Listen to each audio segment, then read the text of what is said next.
আসসালামু আলাইকুম রহমতুল্লাহ।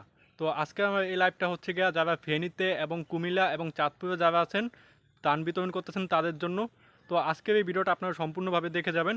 তো আপনারা যখনই ত্রাণ বিতরণ করতেছেন তারা হচ্ছে গিয়ে আপনারা ফটো ক্যাপচার করতেছেন, তো সেই ফটোগুলো আপনারা কেন ক্যাপচার করতেছেন? আপনারা সোশ্যাল মিডিয়াতে আপলোড দিবেন, তাই তাই না? আপনাদের মধ্যে অনেকে আছেন যারা সব করার জন্য আপনারা ত্রাণ বিতরণ করতে গেছেন। তো এগুলো থেকে আপনারা সম্পূর্ণভাবে বিরত থাকুন। আরেকটা জিনিস আমি খেয়াল করলাম যে আপনারা যারাই ত্রাণ বিতরণ করতে গেছেন তারা দেখা গেছে একটা বোর্ডে ৫ জন কিংবা ১০ জন গেছেন, তো একটা বোর্ডে লোকই ধরে হচ্ছে গিয়ে আপনার ১৫ জন। আপনারা যদি ওইখানে যদি ৫-৭ জন চলে যান তো আপনারা কি উদ্ধার করবেন বা কি রেস্কিউ করবেন, তাই না? তো আপনারা যদি রেস্কিউ করতে যান সর্বোচ্চ ২ জন কিংবা ৩ জন, এর বেশি না। ঠিক আছে? আপনারা অবশ্যই যে এলাকায় যাচ্ছেন ওই এলাকার স্থানীয় কাউকে নিবেন, কারণ সে তার এলাকা খুব ভালোভাবে চিনবে, আপনি কিন্তু চিনবেন না। তো অবশ্যই আপনি স্থানীয় কাউকে নিয়ে যাবেন রেস্কিউ করার জন্য।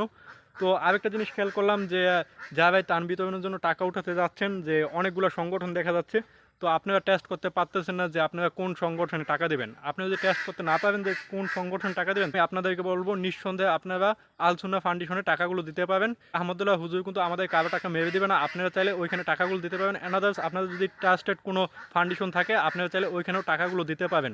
বাট সবাই নিজের জায়গা থেকে একটু চেষ্টা করবেন আপনাদের যে প্রবাসী ভাই বেড়াদের কিংবা বন্ধু বান্ধব আছে তাদের কাছ থেকে আপনার কিছু কালেকশন করে আপনার যে ফান্ডে দিতে মন চায়, যে ফান্ড আপনার ট্রাস্টেড, ওই ফান্ডে আপনার টাকাগুলো দেন।